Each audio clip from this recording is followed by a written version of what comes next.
Praise the Lord. കർത്താവിൻ്റെ ധന്യ തിരുനാമം വാഴ്ത്തപ്പെടുമാറാകട്ടെ. ഞാൻ ക്രിസ്തുവിൽ സ്നേഹിക്കുന്ന എല്ലാ ദൈവമക്കൾക്കും 7-ാം മാസത്തിൻ്റെ 22-ാമത്തെ പ്രഭാത വന്ദനം കൂടെ അറിയിക്കുന്നു.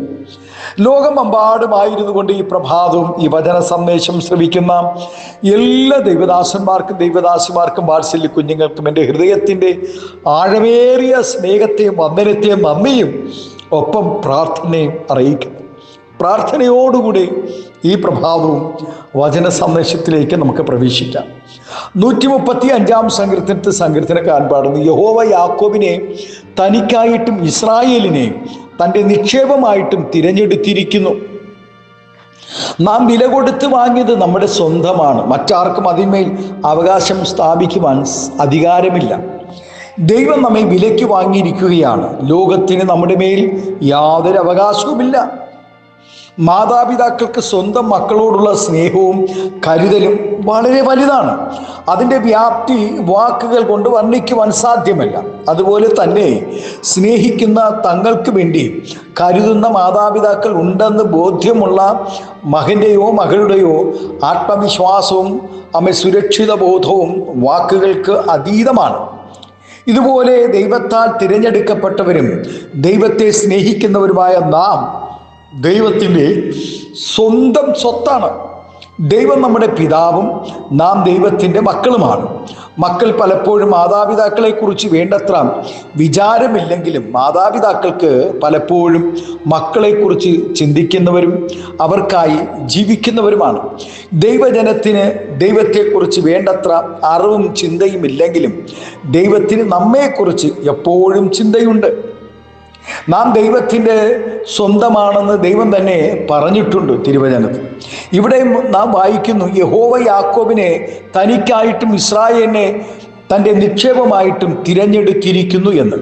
അനേക ജനത്തിൻ്റെ നടുവിൽ നിന്നും നമ്മെ തിരഞ്ഞെടുത്തിരിക്കുന്നത് നാം ദൈവത്തിൻ്റെ സ്വന്തമായിരിക്കേണ്ടതിനാണ്.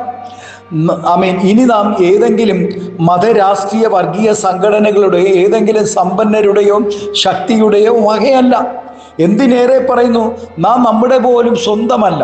ഒരു വ്യക്തിയെ സംബന്ധിച്ചിടത്തോളം അവന് ഏറ്റവും വിലപ്പെട്ടത് തൻ്റെ ജീവനാണ്. ജീവൻ നഷ്ടപ്പെടാതെ സൂക്ഷിക്കുന്നതിന് മനുഷ്യൻ എന്തും ചെയ്യും, എന്തും നഷ്ടപ്പെടുത്തും.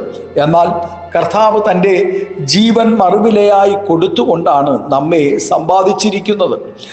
നാം ചെയ്ത പാപത്തിൻ്റെ ഫലമായി പാപഫലമായ മരണം ക്രിസ്തു ഏറ്റെടുത്തുകൊണ്ട് ദൈവത്തിൻ്റെ നീതിക്ക് തൻ്റെ ജീവൻ പകരം നൽകിക്കൊണ്ട് നമ്മെ വിലയ്ക്ക് വാങ്ങിയിരിക്കുന്നു. വിലയില്ലാത്ത നമ്മെ വിലയ്ക്ക് വാങ്ങി വിലയുള്ളതാക്കി തീർക്കുക എന്നതാണ് ദൈവത്തിൻ്റെ പദ്ധതി. അബ്രഹാം ദൈവത്തെ അറിയാതെ അന്യ ദൈവങ്ങളെ സേവിച്ചു കൊണ്ടിരിക്കുമ്പോൾ തന്നെയാണ് ദൈവം തന്നെ വേർതിരിച്ചതും ഒടുവിൽ തൻ്റെ ഈ ഭൂമിയിലെ ആ സ്നേഹിതനായി തന്നെ തിരഞ്ഞെടുക്കുവാനിടയായി. വീട്ടിൽ മൂത്തതായി ജനിച്ചവർക്ക് മാത്രമേ പഴയ കാലങ്ങളിൽ ഉന്നത പദവികളും അവകാശങ്ങളും ലഭ്യമായിരുന്നുള്ളൂ. എന്നാൽ വീട്ടിലെ മൂത്തവനായ ഏശാവിനെ തള്ളുകയും യാക്കോബിനെ ദൈവം തിരഞ്ഞെടുക്കുകയും ചെയ്തു. ഇസ്രായേലിലെ ഏറ്റവും ശ്രേഷ്ഠനായ രാജാവായി തീർന്നവനാണ് ദാവീദ്. തൻ്റെ തൊഴിലോ കുടുംബ മഹിമകൾ യാതൊന്നും പരിഗണിക്കാതെ ദൈവം തന്നെ തിരഞ്ഞെടുത്തു രാജാവായി. മൂത്ത തൻ്റെ 7 സഹോദരങ്ങൾക്ക് ഉയർന്ന ജോലിയും ആരോഗ്യവും ബലവും ഒക്കെ ഉണ്ടായിരുന്നിട്ടും അവരെ ഒന്നും തിരഞ്ഞെടുക്കാതെ ദാവീദിനെ ദൈവം തിരഞ്ഞെടുക്കുവാൻ ദൈവത്തിന് പ്രസാദമായി. ആമേൻ. ഉന്നത വിദ്യാഭ്യാസം ഉള്ളവൻ ആയിരുന്നെങ്കിലും ദൈവസഭയെ മുടിച്ചവൻ എന്ന നിലയിൽ മാനുഷികമായി ചിന്തിച്ചാൽ പൗലോസിനെ തിരഞ്ഞെടുക്കുവാൻ ഒരു യോഗ്യതയുമില്ല. എന്നാൽ ദൈവത്തിൻ്റെ സ്തോത്രം, ദൈവം തൻ്റെ പാപങ്ങളെ ഓർക്കാതെ ദൈവത്തിൻ്റെ മാനപാത്രമാക്കി തീർക്കുവാനിടയായി. ദൈവം പൗലോസിൻ്റെ ഒരു കുറവുകളെയും ഓർക്കുവാനിടയായില്ല. പൗലോസിനെ ദൈവം തനിക്കായി വേർതിരിക്കുവാൻ ഇടയായി. തന്നെ സ്നേഹിച്ചു. കേവലം മീൻപിടുത്തം മാത്രം കൈമുതലായി ഉണ്ടായിരുന്ന പത്രോസിനെ കർത്താവ് തൻ്റെ അപ്പോസ്തല ഗണത്തിൽ പ്രധാനിയും ശ്രേഷ്ഠനുമാക്കി തീർത്തു. ഒരു യോഗ്യതയുമില്ലാതിരുന്ന പത്രോസിനെ ദൈവം ശ്രേഷ്ഠനാക്കി തീർക്കുവാനിടയായി. ഇന്ന് ലോകം മിടുക്കിമാരെയും അവൻ തിരഞ്ഞെടുത്തുകൊണ്ടിരിക്കുമ്പോൾ നമ്മുടെ കർത്താവ് പാപികളെ സ്നേഹിച്ചു, തിരഞ്ഞെടുത്തു, തനിക്കായി വേർതിരിച്ചു. ആമേൻ. കർത്താവ് തൻ്റെ ജീവരക്തം കൊടുത്ത് വിലയ്ക്ക് വാങ്ങിയ നിക്ഷേപങ്ങളാണ് നാം ഓരോരുത്തരും. ഈ ഭൂമിയിൽ നാം നിക്ഷേപിക്കുന്നത് ഒന്നും നമ്മുടെ നിത്യതയെ ബാധിക്കുന്നില്ല. ചിലർ തങ്ങളുടെ ജോലിക്കാർക്ക് ശരിയായി കൂലി പോലും കൊടുക്കാതെ സമ്പത്ത് സ്വരൂപിക്കുന്നവരുണ്ട്.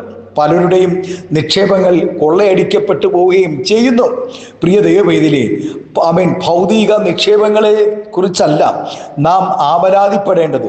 നമ്മെ നിക്ഷേപങ്ങളായി തിരഞ്ഞെടുത്തിരിക്കുമ്പോൾ തന്നെ ദൈവത്തിൻ്റെ പല നിക്ഷേപങ്ങളും നാം ആകുന്ന ഈ മൺപാത്രങ്ങളിൽ ദൈവം പകർന്നു തന്നിരിക്കുന്നു. ദൈവകൃപകളെക്കുറിച്ചും നിക്ഷേപങ്ങളായിട്ട് ദൈവവചനങ്ങൾ വെളിപ്പെടുത്തുന്നു. അപ്പോൾ ദൈവം നമ്മളിൽ പകർന്നിരിക്കുന്ന വെളിപ്പാടുകളും ദർശനങ്ങളും വചന ശുശ്രൂഷകളും ദൈവത്തിൻ്റെ ആഴമേറിയ സ്നേഹവും എല്ലാം നിക്ഷേപങ്ങൾ തന്നെയാണ്. ആമേൻ. നമ്മിൽ പകർന്നിരിക്കുന്ന സുവിശേഷ വചനം അത്യന്തം ശക്തിയുള്ളതും അത് ജനഹൃദയങ്ങളെ രൂപാന്തരപ്പെടുത്തുന്നതുമാണ്. ദുഷ്ടൻ നിക്ഷേപിച്ചു കൊണ്ടിരിക്കുന്നതും നശിക്കുകയും ഒടുവിൽ അവൻ കെടാത്ത് തീക്ക് ഇരയാവുകയും ചെയ്യും. ഇവിടെ നമുക്ക് സ്തോത്രം ഹാലിലെ നമ്മുടെ നിക്ഷേപം നമുക്ക് ദൈവം പകർന്നിരിക്കുന്ന കൃപാവരങ്ങളും നമുക്ക് ഉണ്ണുവാനും ഉടുക്കുവാനും ഒക്കെ ഉണ്ടെങ്കിൽ അത് മതി എന്നാണ് ദൈവവചനം പറയുന്നത്. ഓരോ ദിവസവും സ്തോത്രം നമുക്ക് അന്നുള്ള ആഹാരം ദൈവം നൽകി നമുക്ക് ആവശ്യമായതെല്ലാം ഓരോ ദിനവും നൽകിക്കൊണ്ടിരിക്കുന്ന ആ ദൈവിക നിക്ഷേപത്തെ നാം തിരിച്ചറിഞ്ഞുകൊണ്ട് ആമേൻ ഹാലേലൂയ നമുക്ക് വേണ്ടി ഓരോ ദിവസവും കരുതുന്ന ആ ദൈവിക നിക്ഷേപം നാം തിരിച്ചറിയാതെ പോകരുത്. നമുക്ക് ഉടുക്കുവാനും ഉണ്ടെങ്കിലും ഒക്കെ അത് മതിയെന്ന് വെക്കുവാനാണ് ദൈവവചനം പറഞ്ഞിരിക്കുന്നത്. നാം ഇവിടെ ചെയ്യുന്ന നീതി പ്രവർത്തികൾക്ക് തക്കവണ്ണം മാത്രമേ സ്വർഗത്തിൽ നിക്ഷേപം ലഭിക്കുകയുള്ളൂ എന്നറിഞ്ഞ് നമ്മുടെ സമ്പത്ത് സ്വർഗത്തിൽ സൂക്ഷിപ്പാൻ ഉത്സാഹിക്കുക. ആകയാൽ ദൈവം നമ്മെ തൻ്റെ സ്വന്തം ജനമായി തിരഞ്ഞെടുത്തു എന്നും നാം ദൈവത്തിൻ്റെ നിക്ഷേപങ്ങളാണെന്ന് തിരിച്ചറിഞ്ഞുകൊണ്ടും ഈ ലോകത്തിൽ ദൈവത്തിനായി ജീവിക്കുവാൻ ദൈവം നമ്മെ ഓരോരുത്തരെയും ഈ പ്രഭാതം സഹായിക്കട്ടെ. നമുക്ക് നിത്യതയിൽ എന്തെങ്കിലും നിക്ഷേപങ്ങളുണ്ടോ?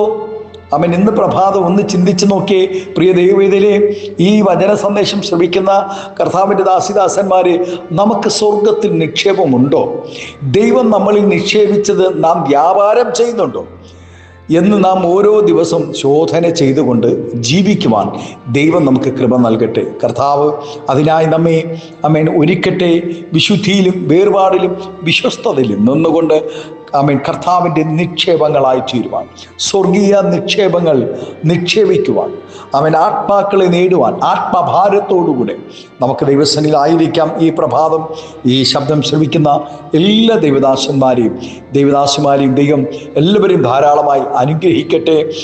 സങ്കീർത്തനക്കാരനോടുകൂടെ ചേർന്ന് സ്തോത്രം ഇന്ന് നമുക്കും പറയുവാനിടയാകട്ടെ. യാക്കോബിനെ തിരഞ്ഞെടുത്തത് യഹോവ യാക്കോബിനെ തനിക്കായിട്ടും ഇസ്രായേലിനെ തൻ്റെ നിക്ഷേപമായിട്ടും തിരഞ്ഞെടുക്കുവാനിടയായി. അങ്ങനെയാണെങ്കിൽ സ്തോത്രം യാക്കോബിനെ പോലെ ഇസ്രായേലിനെ പോലെ നമ്മെയും തിരഞ്ഞെടുക്കുവാൻ പ്രാണൻ നൽകി ആ ക്രൂശിൽ സ്തോത്രം സ്വന്തം പ്രാണൻ നൽകി പാപത്തിൽ കിടന്ന, ശാപത്തിൽ കിടന്ന, കുഴിഞ്ഞ് ചേറ്റിക്കിടന്ന, നാശകരമായ കുഴികളിൽ കിടന്ന നമ്മെ ആ സ്നേഹത്താൽ വീണ്ടെടുത്ത് തൻ്റെ നിക്ഷേപം നമ്മൾ നിറച്ചു തന്ന ആ ദൈവത്തെ നന്ദിയുള്ള ഹൃദയത്തോടെ ഇന്ന് പ്രഭാതം നമുക്ക് ആരാധിക്കാം, നമുക്ക് ദൈവത്തെ സ്തുതിക്കാം.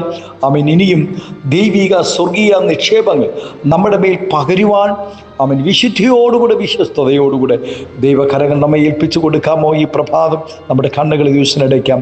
ഒരു നിമിഷം പ്രാർത്ഥിക്കാം.